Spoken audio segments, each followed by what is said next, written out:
ज्ञानतिमिरान्धस्य ज्ञानाञ्जनशलाकया चक्षुरुन्मीलितं येन तस्मै श्रीगुरवे ब्रह्मानन्दं परमसुखदं केवलं ज्ञानमूर्तिं दण्डातीतं गगनसदृशं पद्मस्यादिदर्शनम् एकं नित्यं मनोजलं सर्वैः साक्षीभूतं भावातीतं त्रिगुणरहितं सद्गुरुं निराकार परब्रह्मरूपाय अज्ञानहारिणे आत्मज्ञानप्रदानेन तस्मै श्रीगुरवे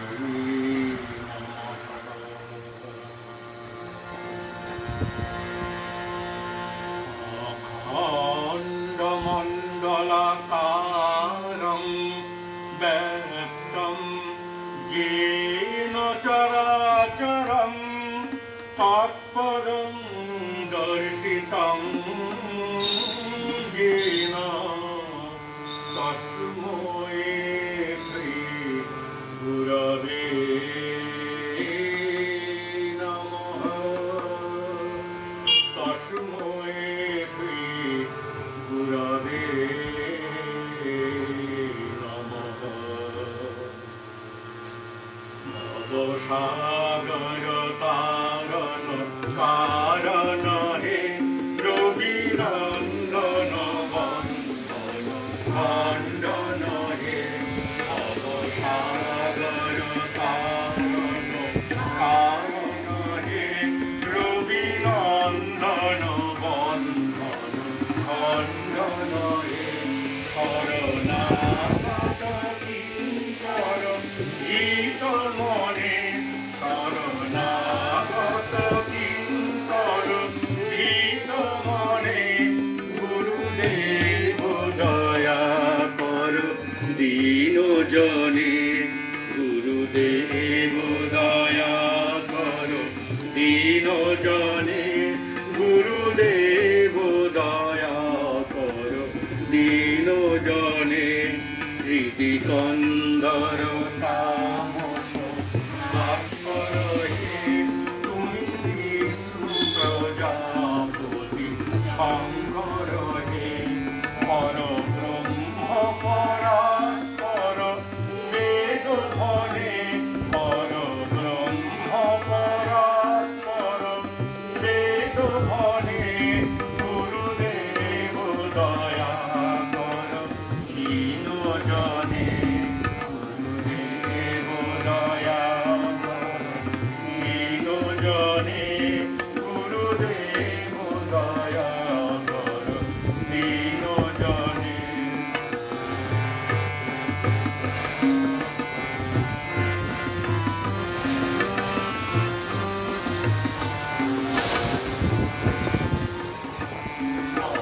बारण शासन अंकुश हे नरप्राण तरे हरि चाक्षुष हे गुणगान परायण देवगणे गुणगान परायण देवगणे गुरुदेव दया कर दीन जने गुरुदेव दया कर दीन जने गुरुदेव दया कर दीन जने कुलकुण्डलिनी अंजन हे गृहग्रन्थि विधारण तारक हे मम मानस चञ्चल रात्र दिने मम मानस चञ्चल रात्र दिने गुरुदेव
এর আগের যা পাঠ আমরা করেছিলাম সেই পাঠে আমরা দেখেছিলাম ঠাকুর সার্কাস দেখতে গেছেন শ্যামপুকুর বিশ্ববিদ্যালয়ের স্কুলের ঘাট থেকে। 1882 সালে 30শে কার্তিক শুক্লা পঞ্চমী তিনি যাচ্ছেন সার্কাস দেখতে, এবং সার্কাস দেখে তিনি গ্যালারির টিকিটে বসেছেন গ্যালারির উপরে এবং বলছেন যে বা এখান থেকে তো খুব ভালো দেখা যায়, খুব উচ্ছ্বসিত তিনি সার্কাস দেখতে গিয়ে বাচ্চা ছেলের মতো। উনি তো একাধারে একদম শিশু ছিলেন এবং সেই শিশু সুলভ মনোভাব ছিল তার মধ্যে। এই সার্কাস দেখতে গিয়ে তিনি উচ্ছ্বসিত এবং বলছেন বা এখান থেকে তো খুব ভালো দেখা যায়। তারপরে সার্কাস দেখছেন যে যারা বলছেন যে বিবি লোক ঘোড়ার পৃষ্ঠে হইতে লাফ দিচ্ছে এবং আবার ঝাঁপিয়ে যাচ্ছে, আগুনের ভিতর দিয়ে যাচ্ছে ইত্যাদি, এইসব সমস্ত কিছু যা খেলা তিনি দেখছেন, এসব দেখে তার মন্তব্য যে এইগুলি সহজ কাজ নয়, তার যে উপলব্ধি যে এগুলি যে অত্যন্ত অধ্যবসায়ের এবং অত্যন্ত অনুশীলনের ফল, সেই কথাই বলতে চেয়েছেন তিনি। এবং সেটা জীবনের সাথে মিলিয়ে বলছেন যে আমরা এখানেও যেটাই বলছেন যে আগে সাধন, তারপর সংসার এবং অভ্যাস চোখ। তিনি এই অভ্যাসটিকে মানুষের জীবনে কাজে লাগাতে বলছেন যে সমস্ত কিছুই করো, তুমি অভ্যেস করে করো, সমস্ত কিছু অভ্যেস করা প্রয়োজন। এখানে যেটা বলছেন যে দেখো সংসার করা ওইরূপ কঠিন, অনেক সাধন ভজন করলে ঈশ্বরের কৃপায় কেউ কেউ পেরেছে, অধিকাংশ লোক পারে না। সংসার করতে গিয়ে আরও বদ্ধ হয়ে যায়, আরও ডুবে যায়, মৃত্যু যন্ত্রণা হয়। তারপরে সাধন ভজনের কথা বলেছেন তিনি, জনক রাজার উপমা টেনেছেন। কেউ কেউ এরকম সংসার করেছেন, আবার সাধনাও করেছেন এবং তার সাথে ঈশ্বর সাধনাও করেছেন, এই উপমা দিয়েছেন। তারপরে তিনি বলরাম মন্দিরে গেছেন এবং এইখানে একটি সুন্দর জাতিভেদ সম্বন্ধে তার কিছু কথা আছে, যেটি আমরা ভাবতে পারি যে তিনি কতদিন আগে এই কথাগুলি বলেছিলেন, যেটি এখনও সমানভাবে মানে উপযোগী আজকের জগতেও, আজকের দিনেও কিন্তু সেই সমানভাবে একই রকমভাবে চলে আসছে সেই জাতিভেদ প্রথা। তিনি তখনই বলে গেছেন যে এই জাতিভেদ প্রথা কীভাবে আমরা বন্ধ করতে পারি, জাতিভেদের যে জাতিভেদ ব্যাপারটা, যে সেই ব্যাপারটাকে যেন আমরা বন্ধ কীভাবে করতে পারি। তিনি বলছেন একমাত্র উপায় হচ্ছে ভক্তির পথ, একমাত্র উপায় হচ্ছে ভক্তির পথ। বলছেন উপায় হলো ভক্তি, এক উপায়ে জাতিভেদ উঠে যেতে পারে, সেই উপায় হলো ভক্তি। ভক্তের জাতি নাই, ভক্তি হলে দেহ মন আত্মা সব শুদ্ধ হয়। গৌর নিতাই হরিনাম দিতে লাগলেন আর আচণ্ডালে কোল দিলেন।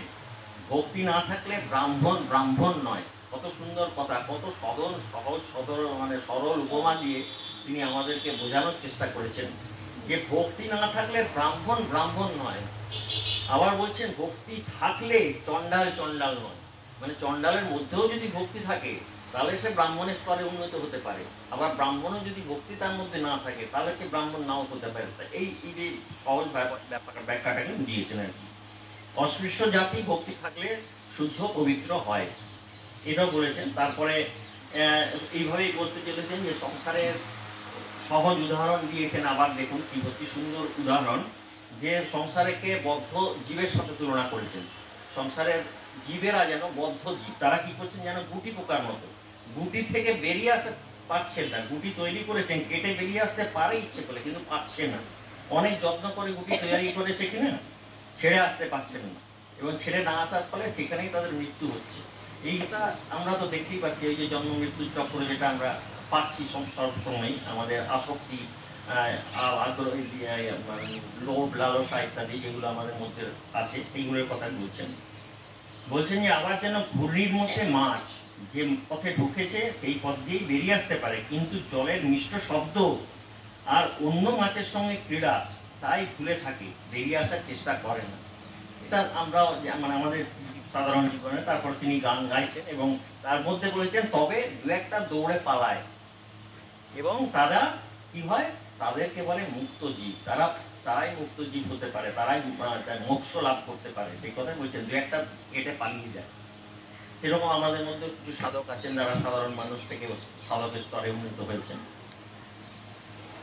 আবার ডালের সাথে তুলনা করেছেন, জাঁতার মধ্যে যে ডাল, সেই ডাল ভাঙ পিসছে, সেই পিসিচ্ছে। আবার কিছু কিছু বলছেন যে তার দণ্ডর সাথে ধরে, দণ্ডকে ধরে থাকে, যার ফলে সে ছিটকে চলে যায় না। এই খুব সুন্দর সুন্দর উদাহরণ। তারপরে গান গিয়েছেন এবং ওইখানে বিশ্বাসবাবুর সাথে তুলনা করেছেন। যে এখানে একটা সুন্দর উদাহরণ দিয়েছেন যে সাধুই কেবল সঞ্চয় করে না, পাঞ্চি আর দরবেশ সঞ্চয় করে না, পাঞ্চি আর দরবেশ সঞ্চয় করে না। কিন্তু আবার এখানে এই কথা বলেছেন, যখন যখন পাখির ছানা কখন সঞ্চয় করে পাখি, বলছে যখন ছানা হয়, মানে বাচ্চা যখন হয়, তখন বাচ্চার জন্য সঞ্চয় করে মা। সেই কথাই বলছে এখানে। এমনি নর্মালি পাখি কোনো সঞ্চয় করে না, যা আনে সব ওরা খেয়ে নেয়, কিন্তু বাচ্চার জন্য সঞ্চয় করে, এই কথাই বলছেন। এখানে গাছের কথাও, গাছের উদাহরণ দিয়েছে। শিমুল, অসত্য, চা, আমরা, এরা কখনোই চন্দন হয় না, এরকম ধরনের উদাহরণ দিয়েছে। তারপরে ষড়ভুজ দর্শন করেছেন তিনি রাজমোহনের বাড়িতে, এখানে বৈষ্ণব সাধুদের আখড়াতে। তারপরে তিনি গেছেন ব্রাহ্ম সমাজের যে ওদের যে আরাধনার জায়গা, সেখানে তিনি শুনেছেন যে নরেন্দ্র প্রভৃতি কিছু ছোকরারা আসে ওই আরাধনা করার জন্য ব্রাহ্ম সমাজে। সেই কথা শুনে তিনি নরেন্দ্র প্রতি তার একটা আলাদা ভালোবাসা ছিল, তার একটা আলাদা টান ছিল, যার জন্য তিনি নরেন্দ্রর কথা শুনে গেছেন সেই ব্রাহ্ম সমাজের উপাসনা কেমন হয় সেটা দেখার জন্য। এখানে সেটাই বলছেন, এই যে উপাসনা হচ্ছে, ছোকরাদের মধ্যে একজন উপাসনা করিতেছেন, তিনি প্রার্থনা করিতেছেন, ঠাকুর যেন সব ছেড়ে তোমাতে মগ্ন হই। এই কথা শোনার পরে ঠাকুরের উপলব্ধি, তিনি কানে কানে খালি মাস্টারমশাইয়ের কাছে বলেছেন, তাহলেই হয়েছে। তার মানে সব ছেড়ে চলে আসবে, এই এতটা আশা করছেন নাকি নিও আর কি, এই কথাই বলতে চেয়েছেন। এবং তারপরে সুরেন্দ্রর বাটিতে, মনমোহন এবং সুরেন্দ্রর বাটিতে গেছেন তিনি। সেখানে জগদ্ধাত্রী পুজো উপলক্ষে সুরেন্দ্রবাবু, সুরেন্দ্রমোহন তাকে নিমন্ত্রণ করেছেন, তিনি সেখানে গেছেন। একটু মনমোহনের পথে মনমোহন বাবুর বাড়ি পড়ে, সেখানে কিছুক্ষণ বিশ্রাম নিয়েছেন, বিশ্রাম নিয়ে তারপরে গেছেন তিনি। এখানে মানে সুন্দর এত উদাহরণ দেওয়ার জন্য বলা হয়েছে যে শ্রীম এত সুন্দরভাবে সমস্ত কিছু এত সুন্দরভাবে লিপিবদ্ধ করেছেন এবং প্রতিটা একদম বিশদে, সেটা লক্ষণীয় ব্যাপার যে ঠাকুর তার যে জীবনধারার যে পদ্ধতি, সেইগুলো যাতে আমরা পরিষ্কারভাবে আমাদের একটা স্বচ্ছ ধারণা থাকে, তার জন্য একদম বিশদে তিনি সমস্ত কিছু বলেছেন। এখানে তিনি পরে আসছে সেটা কিভাবে বিশদে বলছেন, একদম সূক্ষ্ম ব্যাপার যেগুলো হয়তো প্রয়োজন ছিল না এখানে উল্লেখ করা, তাও তিনি উল্লেখ করেছেন শুধুমাত্র ওই বোঝানোর জন্য, ঠাকুরের সম্বন্ধে একটা ধারণা তৈরি করার জন্য। তো সেটা আসছে সেখানে। এখানে মনমোহনের বাড়িতে গেছেন এবং সেখানে ঠাকুর গান গাইতেছেন। তারপরে এখানেও বলছেন, চৈতন্য দেবের কৃষ্ণ নামে অশ্রু পড়ত, ঈশ্বরই বস্তু আর সব অবস্তু, মানুষের মনে ঈশ্বর লাভ করতে পারে, মানুষ মনে করলে, মানুষ যদি ইচ্ছে করে ঈশ্বর লাভ করতে পারে, কিন্তু কামিনী কাঞ্চন ভোগ করতেই মত্ত। এখানে আবার একটি সাপের উদাহরণ দিয়েছেন, কিরকম, সাপের মাথায় মণি আছে, মানিক্য আছে, বলছেন সাপের মাথায় মানিক রয়েছে, তবু সে ব্যাঙ ধরে খায়। মানে মাথার যে মণিক আছে সেইটা সে বোধ করতে পারে না, যার সে ব্যাঙ ধরে খায়, এইভাবে উদাহরণ দিয়েছেন। তারপরে বলছেন ভক্তি সার। এখানে আবার বলছেন, দেখুন, আমার দরকার ভক্তি, তার অনন্ত ঐশ্বর্য কি আমার জানার কি দরকার। এখানে বলছেন এক বোতল মদে যদি মাতাল হই, পুরীর দোকানে কত মদ আছে আমার জানার কি দরকার, আমার তো মাতাল হওয়া নিয়ে কাজ। এক বোতলে যদি আমি হয়ে যাই তাহলে মাতাল কেন, আমি মদের দোকানে কত মদ আছে সেটা কেন আমি খবর রাখবো। তারপরে বলছেন, দেখুন, এক ঘটি জলে আমার তৃষ্ণার শান্তি হতে পারে, কিন্তু পৃথিবীতে কত জল আছে সেই খবর জানার আমার দরকার নেই। এত সুন্দর সুন্দর উদাহরণ, এত মানে একদম লৌকিক উদাহরণ দিয়ে। তারপরে তিনি সুরেন্দ্র দাদা, যিনি বিচারক চাকরি করেন, জাজের চাকরি করেন, তাকে তার কাছে গেছেন, তার সাথে কথা বলেছেন। সে তাকে বলছেন, দেখুন আপনি খুব বড় পদে আছেন, কিন্তু সেই বড় পদ কিন্তু ঠাকুরেরই দেয়া, ঈশ্বরের দান। আপনি দেখুন, লোকে মনে করে আমরা বড় লোক, ছাদের জল সিংহের মুখ দিয়ে পড়ছে, সেটার কথা উদাহরণ দিয়েছেন। তারপরে বলছেন যে সুরেন্দ্রর ভাতা তিনি জ্ঞানী ব্যক্তি, তিনি প্রশ্ন করছেন ঠাকুরকে যে মহাশয়, ব্রাহ্ম সমাজে ব্রাহ্ম বলে স্ত্রী স্বাধীনতা, জাতিভেদ উঠিয়ে দাও, এসব কি আপনার বোধ হয়? এসবে আপনার কিরকম উপলব্ধি, মানে কি বোধ হয়, আপনি কি মনে করেন, আপনার কি মত, এটা জানতে চাইছেন। রামকৃষ্ণ উদাহরণ সুন্দরভাবে বলছেন, দেখুন, ঈশ্বরের উপর নূতন অনুরাগ হলে এরকম হয়, ঝড় এলে ধুলো ওড়ে, কোনটা আমড়া আর কোনটা তেঁতুল গাছ, কোনটা আম গাছ বোঝা যায় না। ঝড়ের সময় কোনো গাছ, সব গাছ একাকার হয়ে যায়, ঝড়ের সময় বোঝা যায় না কোনটা কি গাছ, ঝড় থামলে বোঝা যায়, এই কথাই বলছেন এখানে। তারপরে বলছেন নবানুরাগের ঝড় থেমে গেলে ক্রমে বোঝা যায় ঈশ্বরই শ্রেয়, নিত্য পদার্থ আর সব অনিত্য। এইভাবে করতে বলছেন। এখানে একটা খুব গুরুত্বপূর্ণ কথা বলছেন, সাধুসঙ্গ তপস্যা না করলে এসব ধারণা হয় না। বাক্যরাজের বল মুখে বললে কি হবে, হাতে আনা খুব কঠিন। শুধু লেকচার দিলে কি হবে, তপস্যা চাই, তবে ধারণা হবে। শুধু লেকচারে কাজ হবে না, তপস্যা করতে হবে। এবং তারপরে আবার আসছেন কিভাবে গুরুর কথা বলবে। যাই হোক, জাতিভেদের কথা এখানে আবার বলেছেন। এবং তিনি প্রশ্ন করছেন যে থিওজফিটা কি জিনিস, সেই ব্যাপারে প্রশ্ন করেছেন। তাতে তিনি অলৌকিক শক্তির কথা বলেছেন। অলৌকিক শক্তি তো অনেক কিছু আনা যায়, সেটাই বলছেন, কিন্তু ঈশ্বর লাভ হয় না, এই কথা বলেছেন। তারপরে আবার মণিমল্লিকের ব্রহ্মোৎসবে তিনি গেছেন এবং সেখানে প্রহ্লাদ চরিত্র সম্বন্ধে প্রহ্লাদ চরিত্র পালা হচ্ছে এবং হিরণ্যকশিপুর কথা বলছেন, এইসব হরি হরি বলছে, সেখানে প্রহ্লাদের কথা আছে, হরি ভক্তির কথা ইত্যাদি বলেছেন। তারপরে আবার বিজয় গোস্বামীর কাছে তিনি গেছেন, ব্রাহ্ম সমাজে, বিজয় গোস্বামী ব্রাহ্ম সমাজের একজন নেতা ছিলেন। তাদের ঈশ্বর দর্শন ও আদেশ প্রাপ্তি ইত্যাদি করা যায়। মন শুদ্ধ, এখানে বলছেন শুদ্ধ মন, বৈষ্ণবচরণের কথা বলছেন, অবাং মনসগোচর বেদে বলেছে, বিষয়াসক্ত মনের অগোচর ইত্যাদির কথা বলেছেন। এবং তারপরে এখানে বলছেন যে চিত্ত শুদ্ধি আগে করতে হয়, সাধুসঙ্গ, প্রার্থনা, গুরুর উপদেশ এসবের প্রয়োজন, তবেই চিত্ত শুদ্ধি হয়। আগে চিত্ত শুদ্ধি করতে হয়, তারপরে বাকি কিছু হয়। চিত্ত শুদ্ধি হলে তখন, এবং তারপরে কি বলছেন, দর্শনের পর চিত্তশুদ্ধি হলে ভক্তি লাভ হয়, তারপরে তাকে দর্শন পায়, এবং দর্শনের পরে তার আদেশ পেলে তবেই লোকশিক্ষা দেওয়া যায়।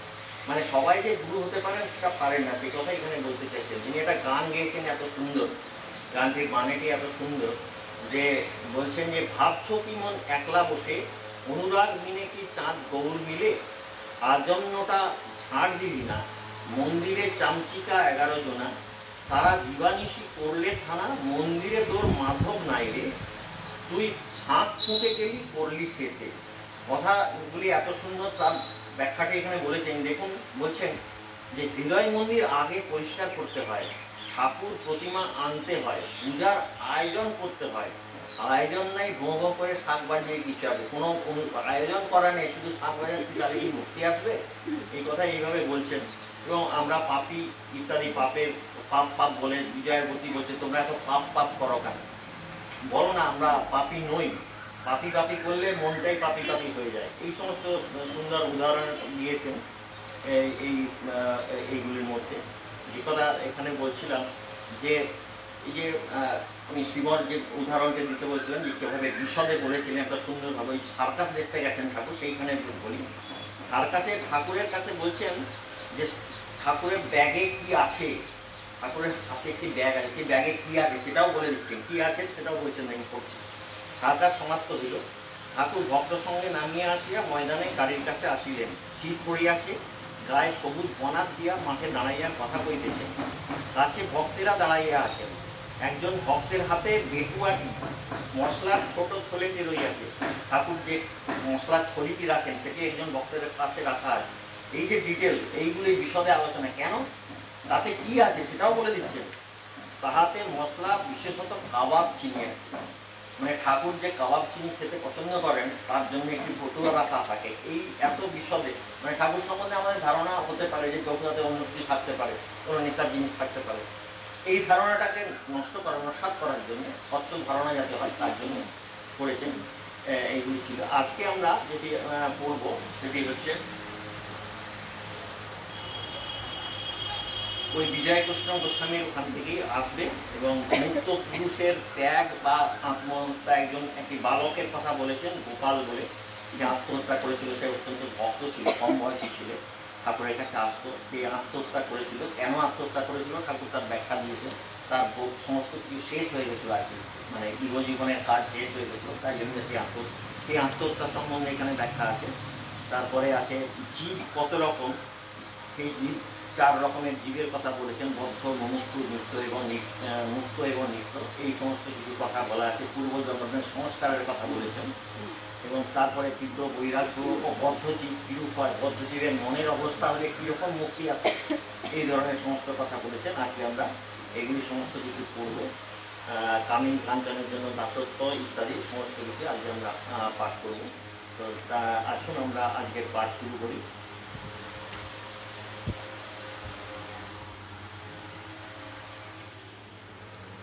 তব কথামৃতম তপ্তজীবনং কবিবিরৃতং কল্পসাতমহং শ্রবণমঙ্গলম শ্রীমদাততং ভুবি গৃণন্তি ইয়ে ভুবিদা জনাঃ। বিজয়কৃষ্ণ গোস্বামী ও অন্যান্য ভক্তের প্রতি ঠাকুর শ্রীরামকৃষ্ণের উপদেশ।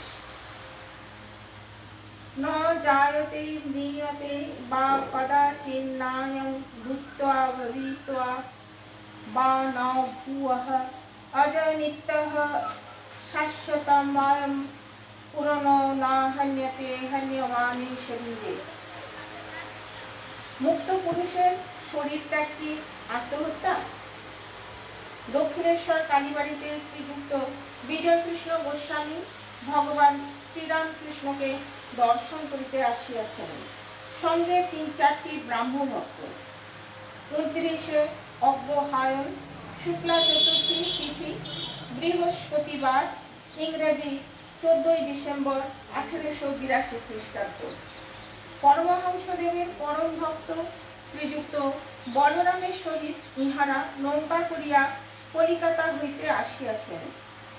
শ্রীরামকৃষ্ণ মধ্যাহ্নকালে সবেমাত্র একটু বিশ্রাম করিতেছেন। রবিবারেই বেশি লোক সমাগম হয়। যে সকল ভক্তেরা একান্তে তাহার সহিত কথোপকথন করিতে চান, তাহারা প্রায় অন্য দিনেই আসেন। পরমহংসদেব তক্তপোষের উপর উপবিষ্ট। বিজয়, বলরাম, মাস্টার ও অন্যান্য ভক্তেরা পশ্চিমাস্য হইয়া তাহার দিকে মুখ করিয়া কেহ মাদুরের উপর, কেহ শুধু মেঝের উপর বসিয়া আছেন। ঘরের পশ্চিম দিকের দ্বার মধ্য দিয়া ভাগীরথী দেখা যাইতেছিল। শীতকালের স্থিরা স্বচ্ছ সলিলা ভাগীরথী। দ্বারের পরই পশ্চিমের অর্ধমণ্ডলাকার বারান্দা, তৎপরেই পুষ্পোদ্যান, তারপর পোস্তা। পোস্তার পশ্চিম গায়ে পূর্ণ সলিলা কলুষহারিণী গঙ্গা যেন ঈশ্বর মন্দিরে পাদমূল আনন্দে ধৌত করিতে করিতে যাইতেছিলেন।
ঠাকুর শ্রীরামকৃষ্ণ বলরাম বসুর বাড়িতে এসেছেন রথযাত্রা। তিনি রথে দড়ি টেনেছেন আর তক্তপোষে তিনি উপবিষ্ট। নরেন্দ্র এলেন, ঠাকুর গান শুনতে চাইলেন।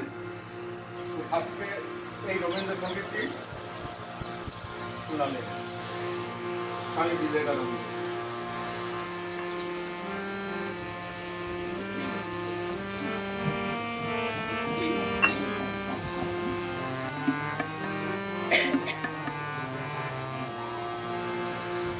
তোমারে করিয়াছি জীবনের ধ্রুবতারা, তোমারে করিয়াছি জীবনের ধ্রুবতারা।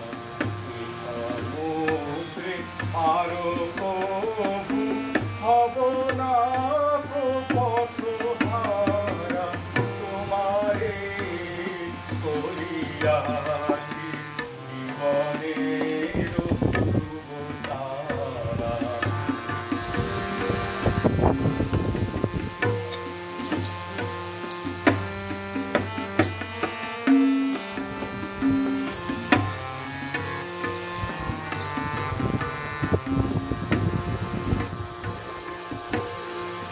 যেথায় আমি যাই না গো, তুমি প্রকাশিত থাকো। যেথায় আমি যাই না গো, তুমি প্রকাশিত থাকো। আকুল নয়ন জলে ঢালো গো কিরণ তোমারে করিয়াছি জীবনের ধ্রুবতারা, তোমারে করিয়াছি জীবনের ধ্রুবতারা।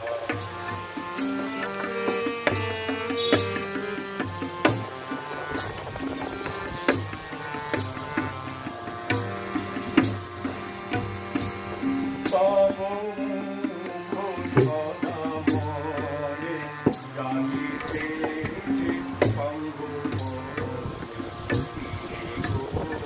অন্তর বলে নাহেরি পুলকিহারা। তব মুখ সদামরে গাহিতেছে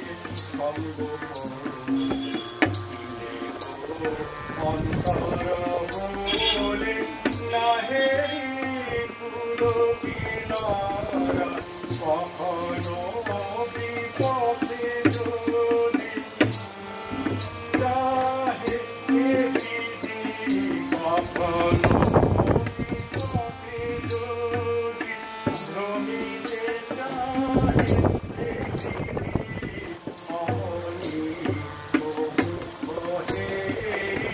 স্মরণে সে হয় সারা, তোমারে করিয়াছি জীবনের ধ্রুবতারা। তোমারে করিয়াছি জীবনের ধ্রুবতারা। এ সমুদ্রে আরো কবু হব না পথহারা, তোমারে করিয়াছি জীবনের ধ্রুবতারা।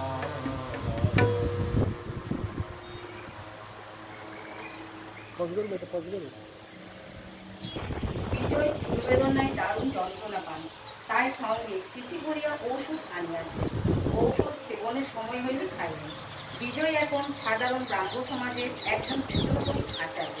সমাজের বেদির উপর বসিয়া তাকে উপদেশ দিতে হয়। তবে এখন সমাজের সহিত নানা বিষয়ে মতভেদ হইতেছে। কর্ম স্বীকার করিয়াছেন, কি করেন স্বাধীনভাবে কথাবার্তা বা কার্য করিতে পারেন না। বিজয় অতি পবিত্র বংশে অদ্বৈত গোস্বামীর বংশে জন্মগ্রহণ করিয়াছে। অদ্বৈত গোস্বামী জ্ঞানী ছিলেন, নিরাকার পরব্রহ্মের চিন্তা করিতেন, আবার ভক্তির পরকাষ্ঠা দেখাইয়া দিয়াছেন। তিনি ভগবান চৈতন্যদেবের একজন প্রধান পার্শ্বদ হরিপ্রেমের মাতোয়ারা হইয়া নৃত্য করিতেন। এত আত্মহারা হইতে যে নৃত্য করিতে করিতে পরিধান বস্ত্র খসিয়া যাইত। বিজয়ও ব্রাহ্ম সমাজে আসিয়াছে। নিরাকার পরব্রহ্মের চিন্তা করে, কিন্তু মহাভক্ত পূর্বপুরুষ শ্রী অদ্বৈতের শোণিত ধমনীর মধ্যে প্রবাহিত হইতেছিল। শরীর মধ্যস্থিত হরিপ্রেমের বীজ এখন প্রকাশোন্মুখ, কেবল কাল প্রতীক্ষা করিতেছে। তাই তিনি ভগবান শ্রীরামকৃষ্ণের দেবতুল্য হরিপ্রেমে বড় বড় মাতোয়ারা অবস্থা দেখিয়া মুগ্ধ হইয়াছেন। মন্ত্রমুগ্ধ সর্প যেমন কন্যা ধরিয়া সাপরের কাছে বসিয়া থাকে, বিজয়ী ও পরমহংসদেবের শ্রী মুখ নিষ্ঠিত ভাগবত শুনিতে শুনিতে মুগ্ধ হইয়া তাহার নিকটে বসিয়া থাকেন। আবার যখন তিনি হরিপ্রেমে বালকের ন্যায় নৃত্য করিতে থাকে, বিজয়ও তাহার সঙ্গে নৃত্য করিতে থাকেন। বিষ্ণুর হৃদয়ে বাড়ি, তিনি গলার খুর দিয়া শরীরত্যাগ করিয়াছেন। আজ প্রথমে তাহারই কথা হইতেছে। শ্রীরামকৃষ্ণ বিজয় মাস্টার ও ভক্তদের প্রতি, দেখো এই ছেলেটি শরীরত্যাগ করেছে, শুনলুম মনটা খারাপ হয়ে গেছে। এখানে আসতো, স্কুলে পড়তো, কিন্তু বলতো সংসার ভালো লাগে না। পশ্চিমে গিয়ে কোনো আত্মীয়ের কাছে কিছুদিন ছিল, সেখানে নির্জন মাঠে, বনে, পাহাড়ে সর্বদা বসে ধ্যান করত। বলেছিল যে কত কি ঈশ্বরীয় রূপ দর্শন করি, বোধ হয় শেষ জন্ম। পূর্বজন্মে অনেক কাজ করা ছিল, একটু বাকি ছিল, সেইটুকু বুঝে এবার হয়ে গেল।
শ্রী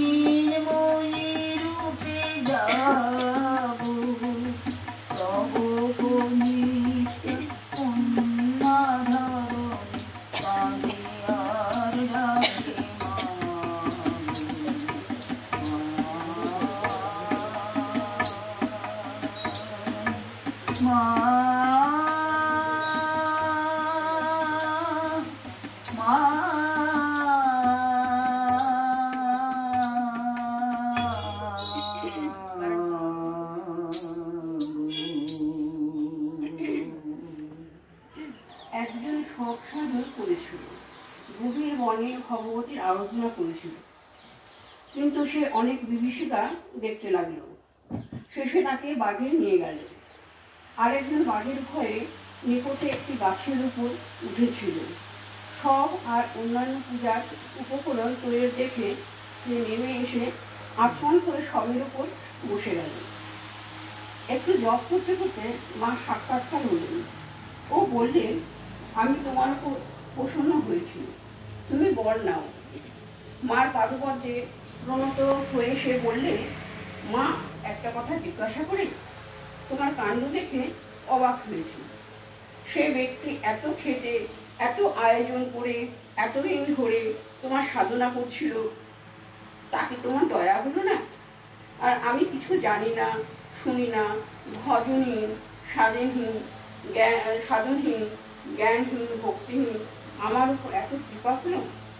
ভগবতী হাসতে হাসতে বললেন, বাচ্চা, তোমার জন্মান্তরের কথা স্মরণ নাই। তুমি জন্মে জন্মে আমার তপস্যা করেছিলে, সেই সাধন বলে তোমার এরূপ জোটপাট হয়েছে। তাই আমার দর্শন পেলে। এখন বলো, কি বর চাও? একজন ভক্ত বললেন, আত্মহত্যা করেছে শুনে ভয় হয়। শ্রী রামকৃষ্ণ, আত্মহত্যা করা মহাপাপ। ফিরে ফিরে সংসারে আসতে হবে, আর এই সংসার যন্ত্রণা ভোগ করতে হবে। তবে যদি ঈশ্বরের দর্শন হয়ে কেউ শরীর ত্যাগ করে, তাকে আত্মহত্যা বলে না। সেই শরীর ত্যাগে দোষ নাই। জ্ঞান লাভের পর কেউ কেউ শরীর ত্যাগ করে। যখন সোনার প্রতিমা একবার মাটির সাথে ঢালাই হয়, তখন মাটির সাথ রাখতেও পারে, ভেঙে ফেলতেও পারে। অনেক বছর আগে বর্ধনগর থেকে একটি ছোকরা আসতো। উমের 20 বছর হবে। গোপাল সেন যখন এখানে আসতো, তখন এত ঘাও হতো যে হৃদয়কে ধরতে হতো, পাছে পড়ে গিয়ে হাত পা ভেঙে যায়। সেই ছোকরা একদিন হঠাৎ আমার পায়ে হাত দিয়ে বললে, আর আমি আসতে পারবো না, তবে আমি চলব।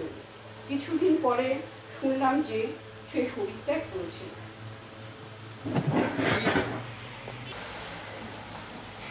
দুর্গানা ভুলো না, ভুলো না, ভুলো না, ভুলো না, শ্রী দুর্গানা ভুলো না, ভুলো না, ভুলো না, ভুলো না, শ্রী দুর্গা শরণে সমুদ্র মন্থনে, শ্রী দুর্গা শরণে সমুদ্র মন্থনে, বিষ পানে বিশ্বনাথ মোলনা, শ্রী দুর্গা নাম ভুলো না, ভুলো না, ভুলো না, ভুলো না, শ্রী দুর্গা নাম ভুলো না, ভুলো না, ভুলো না, ভুলো না। যদ্যপি কখনো বিপদ ঘটে, শ্রী দুর্গা শরণ করিও সংকটে, যদ্যপি কখনো বিপদ ঘটে, শ্রী দুর্গা শরণ করিও সংকটে, তারাই দিয়ে ভার সুরথ রাজার, তারাই দিয়ে ভার সুরথ রাজার, লক্ষ 80 ঘাতে প্রাণ গেল না, শ্রী দুর্গা নাম ভুলো না, ভুলো না, ভুলো না, ভুলো না, শ্রী দুর্গা নাম ভুলো না, ভুলো না, ভুলো না, ভুলো না। বিভু নামে এক রাজার ছেলে যাত্রা করেছিল শ্রী দুর্গা বলে, বিভু নামে এক রাজার ছেলে শ্রী দুর্গা বলে আসিবার কালে সমুদ্রের জলে, আসিবার কালে সমুদ্রের জলে ডুবেছিল তবু মরণ হলো না। শ্রী দুর্গা নাম ভুলো না, ভুলো না, ভুলো না, ভুলো না। শ্রী দুর্গা নাম ভুলো না, ভুলো না, ভুলো না, ভুলো না। শ্রী দুর্গা শরণে সমুদ্র মন্থনে, শ্রী দুর্গা শরণে সমুদ্র মন্থনে বিষ পানে বিশ্বনাথ মলো না। শ্রী দুর্গা নাম ভুলো না, ভুলো না, ভুলো না, ভুলো না। শ্রী দুর্গা নাম ভুলো না, ভুলো না, ভুলো না, ভুলো না। অনিত্যং অসুখং লোকং ইমং প্রাপ্যেয় ভজস্ব মাম। জীব চার থাক, বদ্ধ জীবের লক্ষণ কামিনী কান্ত। শ্রী রামকৃষ্ণ জীব চার থাক বলেছে, বদ্ধ, মুমুক্ষ, মুক্ত, নিত্য। সংসার যেন জালের স্বরূপ, জীব যেন মাছ, ঈশ্বর তিনি জেলে। জেলের জালে যখন মাছ পড়ে, কতগুলো মাছ জাল ছিঁড়ে পালাবার অর্থাৎ মুক্ত হওয়ার চেষ্টা করে, এদের মুক্ত জীব বলা হয়। যারা পালাবার চেষ্টা করছে তাদের সকলেই পালাতে পারে না। দু চারটা মাছ ধপাং শব্দ করে পালায়, তখন লোকেরা বলে ওই মাছটা বড়, পালিয়ে গেল। এই দু চারটা লোক মুক্ত জীব। কতগুলি মাছ স্বভাবত এত সাবধান যে কখনো জালে পড়ে না। নারদাদি নিত্য জীব, কখনো সংসার জালে পড়ে না, কিন্তু অধিকাংশ মাছ জালে পড়ে। অথচ এ বোধ নাই যে জালে পড়েছে মুক্তে হবে। তারা জালে পড়েই জাল শুদ্ধ চোঁ চা দৌড় মারে ও একেবারে পাঁকে গিয়ে শরীর লুকাবার চেষ্টা করে। পালাবার কোনো চেষ্টা নাই, বরং আরো পাঁকে গিয়ে পড়ে। এরাই বদ্ধ জীব। জালে এরা রয়েছে, কিন্তু মনে করে হেথায় বেশ আছি। বদ্ধ জীব সংসারে অর্থাৎ কামিনী কাঞ্চনে আসক্ত হয়ে আছে, কলঙ্ক সাগরে মগ্ন হয়ে রয়েছে, কিন্তু মনে করে বেশ আছি। যারা মুমুক্ষু বা মুক্ত, সংসার তাদের পাতকুয়া বোধ হয়, ভালো লাগে না। তাই কেউ কেউ জ্ঞান লাভের পর, ভগবান লাভের পর শরীর ত্যাগ করে, কিন্তু সেরকম শরীর ত্যাগ অনেক দূরের কথা। বদ্ধ জীবের, সংসারী জীবের কোনো মতে ভুল হয় না। এত দুঃখ, এত দাগা পায়, এত বিপদে পড়ে, তবুও চৈতন্য হয় না।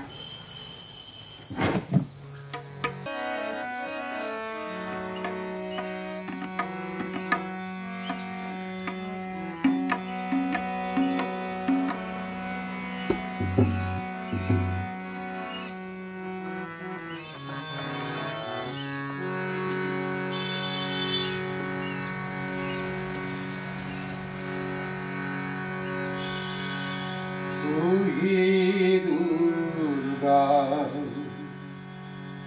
তুই কালী মা,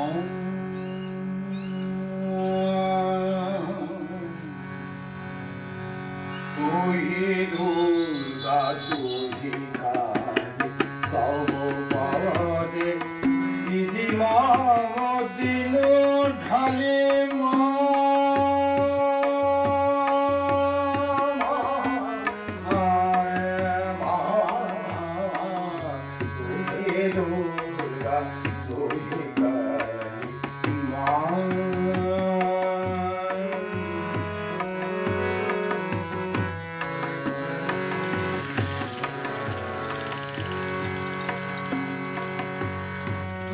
তুহে তারা ভগবতী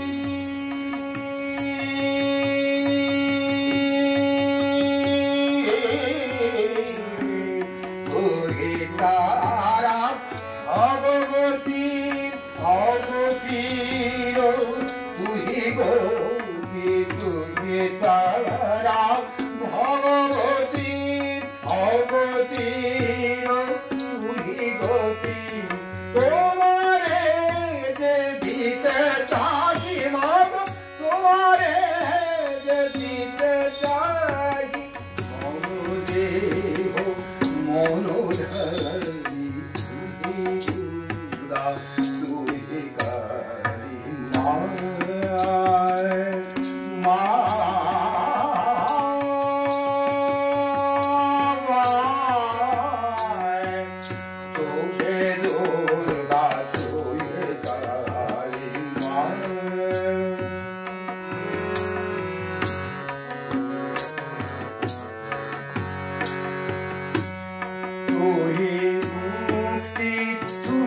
ক্ষমা তুহি ভক্তি মনোরমা তুহি মুক্তি তুহি ক্ষমা তুহি মুক্তি মনোরমা আমি কাঁদি আমি হাসি তুহি মা দুর্গতি নাশি আমি কাঁদি আমি হাসি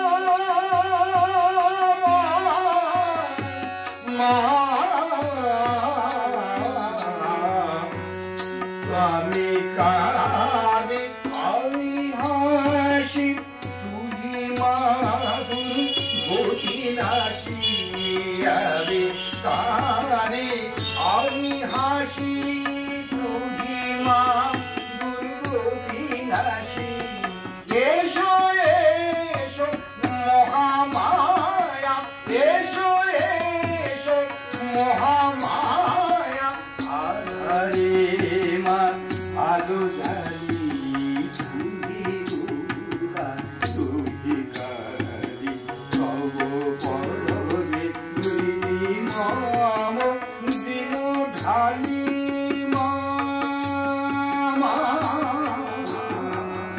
তুই দুর্গা তুই কালী মা।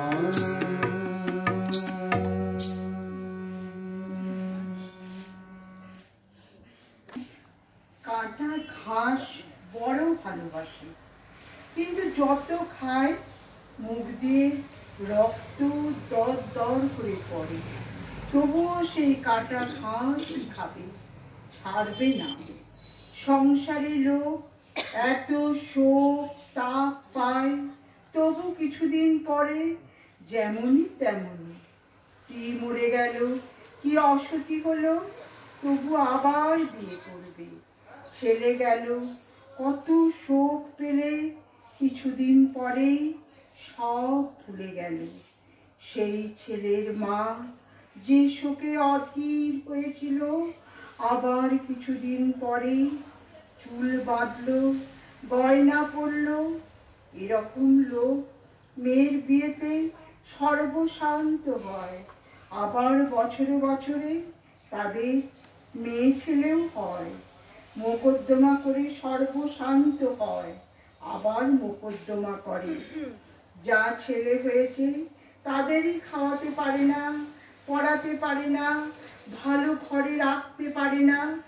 আবার বছরে বছরে ছেলে হয়, আবার কখনো কখনো যেন সাপের ছুঁচো গেলা হয়। গিলতেও পারে না, আবার উগরাতেও পারে না। বদ্ধ জীব হয়তো বুঝেছে যে সংসারে কিছুই সার নাই, আমরার কেবল আঁঠি আর চামড়া। তবু ছাড়তে পারে না, তবু ঈশ্বরের দিকে মন দিতে পারে না। কেশব সেনের একজন আত্মীয় 50 বছর বয়স, দেখি তাস খেলছে, যেন ঈশ্বরের নাম করবার সময় হয় নাই। বদ্ধজীবের আরেকটি লক্ষণ আছে, তাকে যদি সংসার থেকে সরিয়ে ভালো জায়গায় রাখা যায় তাহলে হেদিয়ে হেদিয়ে মারা যাবে। বিষ্ঠার পোকা পৃষ্ঠাতেই বেশ আনন্দ, ওতেই বেশ হৃষ্টপুষ্ট হয়। যদি সেই পোকাকে ভাতের হাঁড়িতে রাখো তাহলে মরে যাবে। সকলে স্তব্ধ।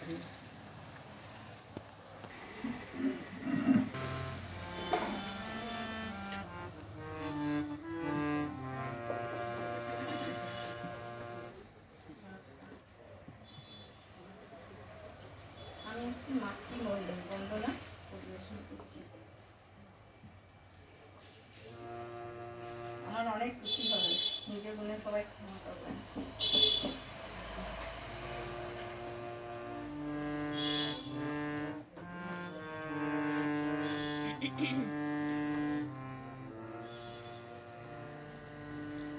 একবার বিরাজ মা ইতি কমলাসনে,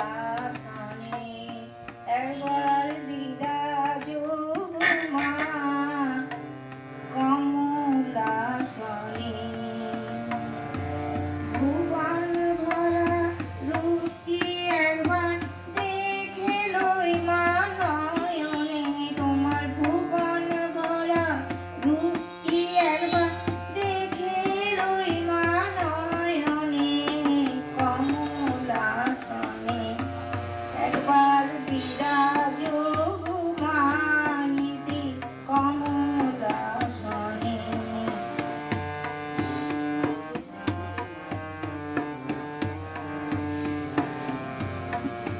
তুমি অন্নপূর্ণা মা, শ্মশানে শ্যামা, কৈলাসেতে উমা, তুমি বৈকুণ্ঠে রমা। তুমি অন্নপূর্ণা মা, শ্মশানে শ্যামা, কৈলাসেতে উমা, তুমি বৈকুণ্ঠে রমা। বিরিঞ্চি শ্রীকৃষ্ণ রূপ সৃজনালয় পালনে, বিরিঞ্চি শ্রীকৃষ্ণ রূপ সৃজনালয় পালনে কমলাসনে। একবার বিরাজ মা ইতি কমলাসনে।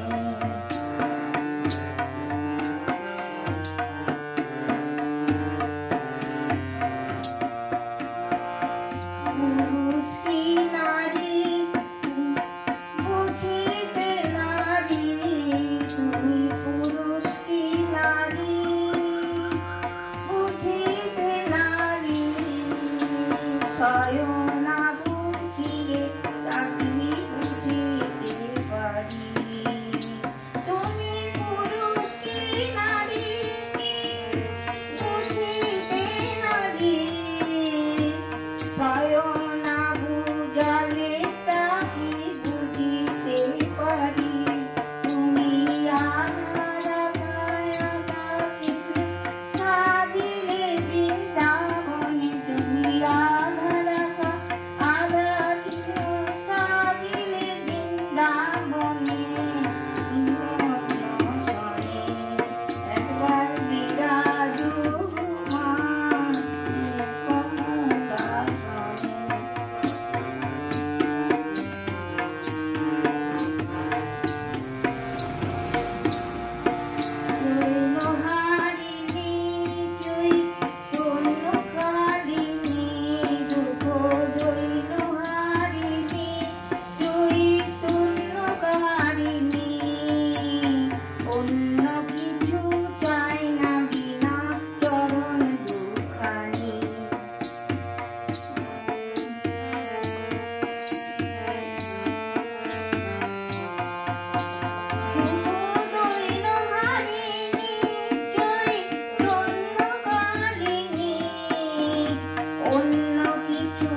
চিরকালম অভ্যাসেন তু কন্তেয় বৈরাগ্যেন চ গৃহ্যতে। মানে মন খুবই চঞ্চল, তাকে অভ্যাস দিয়ে ও বৈরাগ্য দিয়ে বশীভূত করা যায়। তীব্র বৈরাগ্য ও বদ্ধ জীব নিয়ে একটি কথা। বিজয়, বদ্ধ জীবের মনের কি অবস্থা হলে মুক্তি হতে পারে? শ্রীরামকৃষ্ণ, ঈশ্বরের কৃপায় তীব্র বৈরাগ্য হলে এই কামিনী কাঞ্চনে আসক্তি থেকে নিস্তার হতে পারে। তীব্র বৈরাগ্য কাকে বলে? হবে ঈশ্বরের নাম করা যাক, এসব মন্দ বৈরাগ্য। যার তীব্র বৈরাগ্য তার প্রাণ ভগবানের জন্য ব্যাকুল। মার প্রাণ যেমন পেটের ছেলের জন্য ব্যাকুল, যার তীব্র বৈরাগ্য সে ভগবান ভিন্ন আর কিছু চায় না। সংসারকে পাতকুয়া দেখে, তার মনে হয় বুঝি ডুবে গেলুম। আত্মীয়দের কালসাপ দেখে, তাদের কাছ থেকে পালাতে ইচ্ছা হয়, আর পালায়ও। বাড়ির বন্দোবস্ত করি, তারপর ঈশ্বর চিন্তা করব, এ কথা ভাবেই না, ভিতরে খুব রোগ। তীব্র বৈরাগ্য কাকে বলে? একটা গল্প শোনো। এক দেশে অনাবৃষ্টি হয়েছে, চাষিরা সব খানা কেটে দূর থেকে জল আনছে। একজন চাষার খুব রোগ আছে, সে একদিন প্রতিজ্ঞা করলে যতক্ষণ না জল আসে খানার সঙ্গে আর নদীর সঙ্গে এক হয় ততক্ষণ খানা খুঁড়ে যাবে। এদিকে স্নান করবার বেলা হলো, গৃহিণী মেয়ের হাতে তেল পাঠিয়ে দিল। মেয়ে বললে, বাবা বেলা হয়েছে, তেল মেখে নিয়ে ফেলো। সে বললে, তুই যা, আমার এখন কাজ আছে। বেলা 2 প্রহর, 1টা হলো, তখনও চাষা মাঠে কাজ করছে, স্নান করার নামটি নাই। তার স্ত্রী তখন মাঠে এসে বললে, এখনো নাম নাই কেন? ভাত জুড়িয়ে গেল, তোমার যে সবই বাড়াবাড়ি, না হয় কাল করবে, কি খেয়ে দেই করবে। গালাগালি দিয়ে চাষা কোদাল হাতে করে তাড়া করলে, আর বললে, তোর আক্কেল নেই, বৃষ্টি হয় নাই, চাষবাস কিছুই হলো না, এবার ছেলে পুলে কি খাবে? না খেয়ে সব মারা যাবি। আমি প্রতিজ্ঞা করেছি মাঠে আজ জল আনবো, তবে আজ নাওয়া খাওয়ার কথা ভাববো। স্ত্রী গতিক দেখে দৌড়ে পালিয়ে গেল। চাষা সমস্ত দিন হাড় ভাঙা পরিশ্রম করে সন্ধ্যার সময় খানার সঙ্গে নদীর যোগ করে দিলে। তখন একধারে বসে দেখতে লাগলো যে নদীর জল মাঠে উলকুল করে আসছে। তার মন তখন শান্ত আর আনন্দে পূর্ণ হলো। বাড়ি গিয়ে স্ত্রীকে ডেকে বললে, নে এখন তেল দে আর একটু তামাক সাজ। তারপর নিশ্চিন্ত হয়ে নিয়ে খেয়ে সুখে ঘোষ ঘোষ করে নিদ্রা যেতে লাগলো। এই রোগ তীব্র বৈরাগ্যের উপমা। আজ আরেকজন চাষা, সেও মাঠে জল আনছিল। তার স্ত্রী যখন গেল আর বললে, অনেক বেলা হয়েছে, এখন এসো, এত বাড়াবাড়িতে কাজ নাই। তখন সে বেশি উচ্চবাচ্য না করে কোদাল রেখে স্ত্রীকে বললে, তুই এখন বলছিস তো চল। সকলের হাস্য। সে চাষার আর মাঠে জল আনা হলো না। এটি মন্দ বৈরাগ্যের উপমা। খুব রোগ না হলে চাষার যেমন মাঠে জল আসে না, সেরূপ মানুষের ঈশ্বর লাভ হয় না। একটা গুরুদেবের গান গাইছি।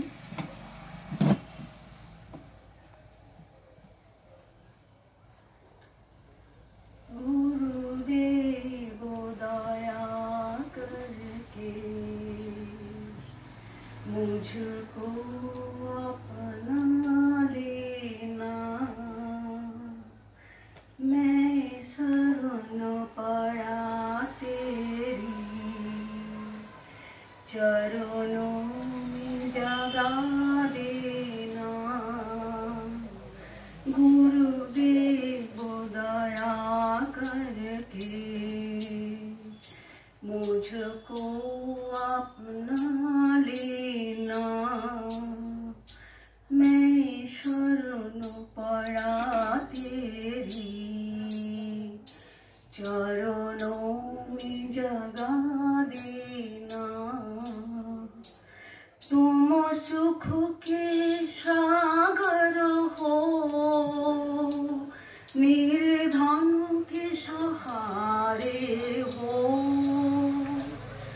तुम सुख के सागर हो, निर्धन के सहारे हो। इस तन में समाये हो, मुझे प्राणों से प्यारी हो। इस तन में समाये हो, मुझे प्राणों से प्यारी हो। नीतू नाम जपू तेरी, नहीं दिल से भुला देना। नीतू नाम जपू तेरी, नहीं दिल से भुला देना। गुरुदेव दया करके मुझको अपना लेना। मैं शरण पड़ा तेरी, चरणों में जगा देना। करुणा निधि नाम तेरा, करुणा कर दिखलाना। करुणा निधि नाम तेरा, करुणा कर दिखलाना। सोए हुए भागों को हे नाथ जगा देना। सोए हुए भागों को हे नाथ जगा देना। गुरुदेव दया करके मुझको अपना लेना। मैं शरण पड़ा तेरी, चरणों में जगा देना। पापी हुआ कपटी हूँ, जैसा हूँ तुम्हारा हूँ। पापी हुआ कपटी हूँ, जैसा हूँ तुम्हारा हूँ। नहीं ना तो भुलाना मुझे, इस जग में अकेला हूँ। नहीं ना तो भुलाना मुझे, इस जग में अकेला हूँ। गुरुदेव दया करके मुझको अपना लेना। मैं शरण पड़ा तेरी, चरणों में जगा देना। दर्शन का प्यासा हूँ, इस जग में अकेला हूँ। दर्शन का प्यासा हूँ, इस जग में अकेला हूँ। अपना लो मुझे स्वामी, दर दर ठुकराया हूँ। अपना लो मुझे स्वामी, दर दर ठुकराया हूँ। इतना तो करो बाबा, अब शरण में आया हूँ। इतना तो करो बाबा, अब शरण में आया हूँ। गुरुदेव दया करके मुझको अपना लेना। मैं शरण पड़ा तेरी,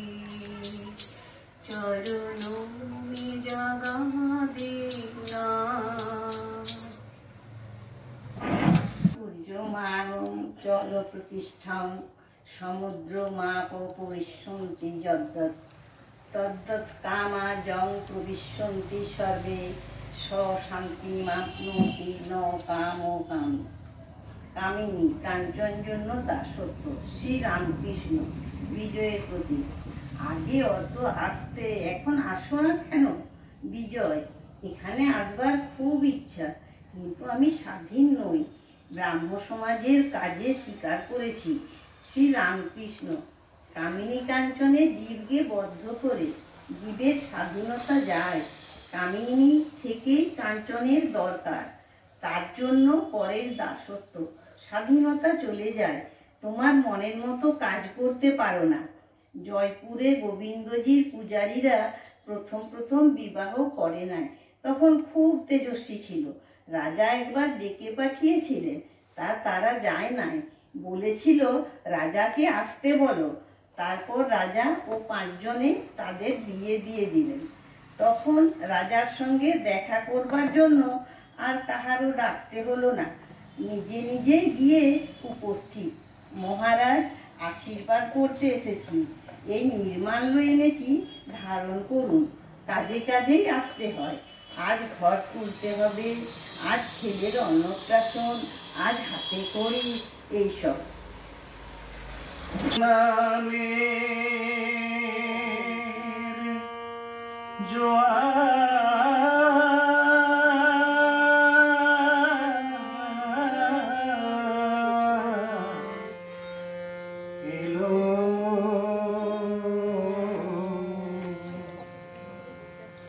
ভাসিয়ে দে না তোরি ভাব ভকতি উঠলে ওঠে আহামুরি ভাব ভকতি উঠলে ওঠে আহামুরি। রাম কৃষ্ণ নামের জোয়ার এলো, কৃষ্ণ নামের জোয়ার এলো, ভাসিয়ে দে না তোরি ভাব ভকতি উঠলে ওঠে আহামুরি।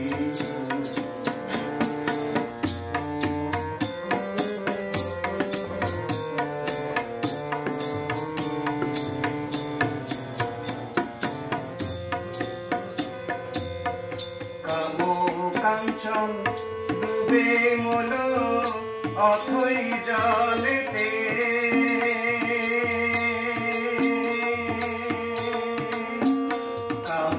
কাঞ্চন ডুবে মল অথই জলেতে, হৃদয় পদ্ম উঠল ফুটে, হৃদয় পদ্ম উঠল ফুটে, ভক্তি প্রেমেতে ভাব ভক্তি উঠলে ওঠে আহামুরি।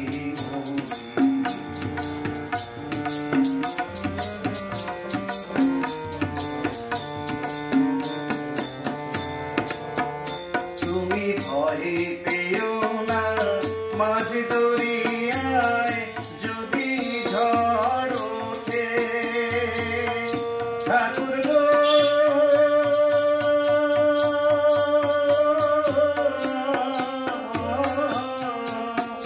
তুমি ভয় পেও না মাঝ দরিয়ায়, যদি ঝড় ওঠে, যদি ইন্দ্রিয় আর বিপুদল, ইন্দ্রিয় আর বিপুদল, বিষয় পানি ছবি ভাব ভক্তি উঠলে ওঠে আহামুরি।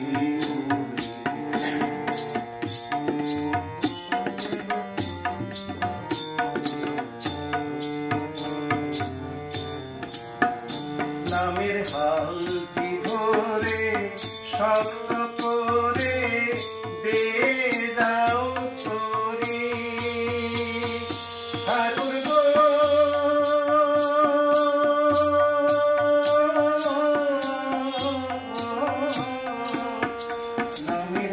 পালকি ধরে শক্ত করে দিয়ে যাও তুমি, শেষে ভবের পারে নিয়ে যাবে, ভবের পারে নিয়ে যাবে রামকৃষ্ণ কান্ডারি। আলো ভক্তি উঠলে ওঠে আহামরি, রাম কৃষ্ণ নামের জোয়ার এলো, কৃষ্ণ নামের জোয়ার এলো, হাসিয়ে রে মাতমি। আলো ভক্তি উঠলে ওঠে আহামরি, ভাবো ভক্তি উঠলে ওঠে আহামরি, ভাবো ভক্তি উঠলে ওঠে আহামরি। 1300 ন্যাড়া আর 1300 নেড়ি, তার সাক্ষী উদম সারি, এ গল্প তো জানা। নিত্যানন্দ গোস্বামীর ছেলে বীরভদ্রের 1300 ন্যাড়া শিষ্য ছিল। তারা যখন সিদ্ধ হয়ে গেল তখন বীরভদ্রের ভয় হলো। তিনি ভাবতে লাগলেন এরা সিদ্ধ হলো, লোককে যা বলবে তাই করবে, যেদিক দিয়ে যাবে সেই দিকেই ভয়, কেননা লোক না জেনে যদি অপরাধ করে তাদের অনিষ্ট হবে। এই ভেবে বীরভদ্র তাদের বললেন, তোমরা গঙ্গায় গিয়ে সন্ধ্যা আরতি করে এসো। ন্যাড়াদের এত তেজ যে ধ্যান করতে করতে সমাধি হলো। কখন জোয়ার মাথার উপর দিয়ে চলে গেছে হুঁশ নাই, আবার ভাটা পড়েছে তবু ধ্যান ভাঙে না। 1300-র মধ্যে 100 বুঝেছিল বীরভদ্র কি বলবেন, গুরুর বাক্য লঙ্ঘন করতে নাই, তাই তারা সরে পড়ল আর বীরভদ্রের সঙ্গে দেখা করলে না। বাকি 1200 দেখা করলেন। বীরভদ্র বললেন, এই 1300 নেড়ি তোমাদের সেবা করবে, তোমরা এদের বিয়ে করো। ওরা বললে, যে আজ্ঞা। কিন্তু আমাদের মধ্যে 100 জন কোথায় চলে গেছে? ওই 1200 এখন প্রত্যেকে সেবাদাসীর সঙ্গে থাকতে লাগলো। তখন আর সে তেজ নাই, সে তপস্যার বল নাই, মেয়ে মানুষের সঙ্গে থাকাতে আর সে বল রইল না, কেননা সে সঙ্গে স্বাধীনতা লোপ হয়ে যায় বিজয়ের প্রতি। তোমরা নিজে নিজে তো দেখেছ পরের কর্ম স্বীকার করে কি হয়ে রয়েছ। আর দেখো কত পাস করা, কত ইংরেজি পড়া পণ্ডিত মনিবের চাকরি স্বীকার করে তাদের বুট জুতার বোঝা দুবেলা খায়। এর কারণ কেবল কামিনী। বিয়ে করে নদের হাত বসিয়ে আর হাত তোলবার জো নাই, তাই এত অপমান বোধ, এত দাসত্বের যন্ত্রণা। ঈশ্বর লাভের পর কামিনীকে মাতৃভাবে পূজা। যদি একবার এইরূপ তীব্র বৈরাগ্য হয়ে ঈশ্বর লাভ হয়, তাহলে আর মেয়ে মানুষের আসক্তি থাকে না। ঘরে থাকলেও মেয়ে মানুষের আসক্তি থাকে না, তাদের ভয় থাকে না। যদি একটা চুম্বক পাথর খুব বড় হয় আর একটা সামান্য হয়, তাহলে লোহাটাকে কোনটা টেনে লবে? বড়টাই টেনে লবে। ঈশ্বর বড় চুম্বক পাথর, তার কাছে কামিনী ছোট চুম্বক পাথর। কামিনী কি করবে? একজন ভক্ত মহাশয়, মেয়ে মানুষকে কি ঘৃণা করব? শ্রীরামকৃষ্ণ যিনি ঈশ্বর লাভ করেছেন, তিনি কামিনীকে আর অন্য চোখে দেখেন না যে ভয় হবে। তিনি ঠিক দেখেন যে মেয়েরা মা ব্রহ্মময়ের অংশ, আর মা বলে তাই সকলকে পূজা করেন বিজয়ের প্রতি। তুমি মাঝে মাঝে আসবে, তোমাকে দেখতে বড় ইচ্ছে করে। নমস্কার।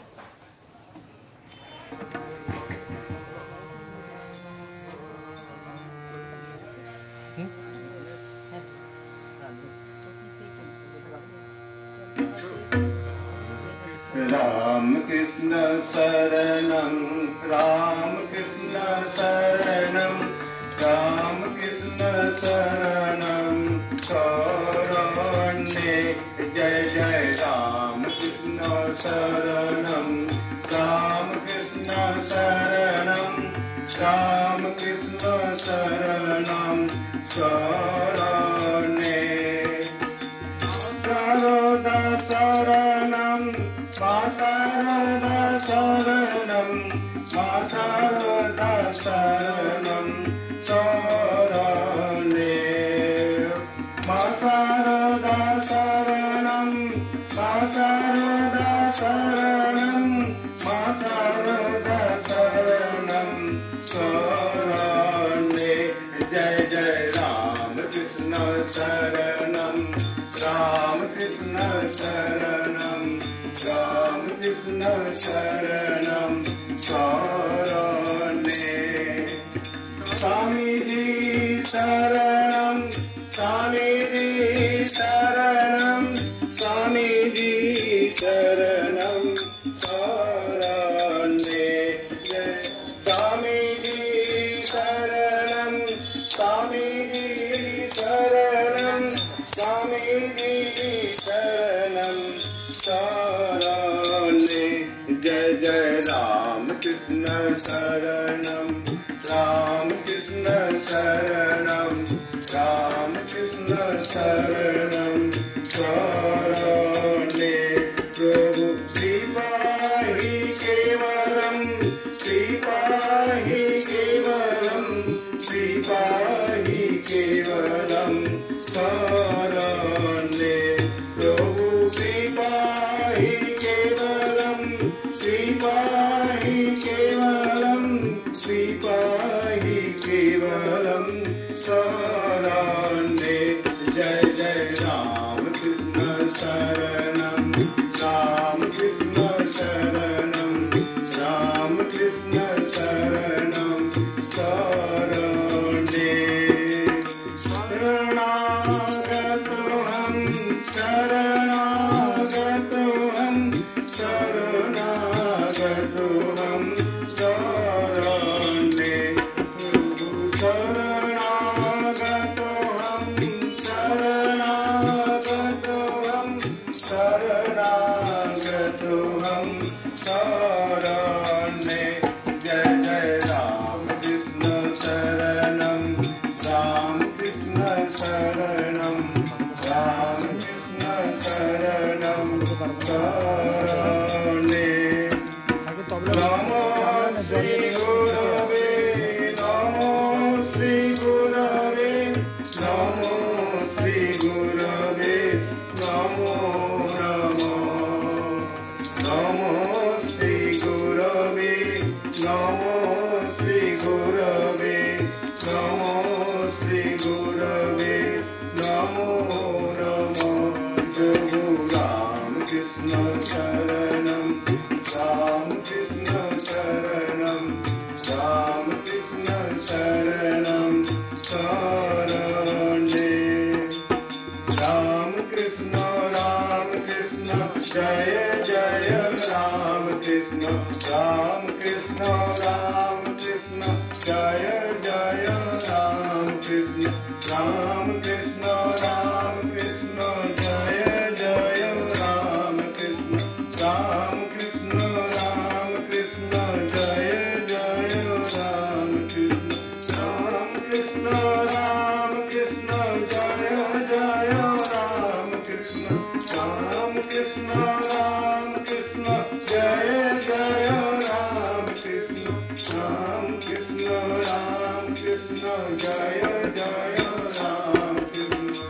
राम कृष्ण शरणम राम कृष्ण शरणम राम कृष्ण शरणम शरणे प्रभु राम कृष्ण शरणम राम कृष्ण शरणम राम कृष्ण शरणम शरणे प्रभु राम कृष्ण शरणम राम कृष्ण शरणम राम कृष्ण शरणम शरणे जय श्री गुरु महाराज जी की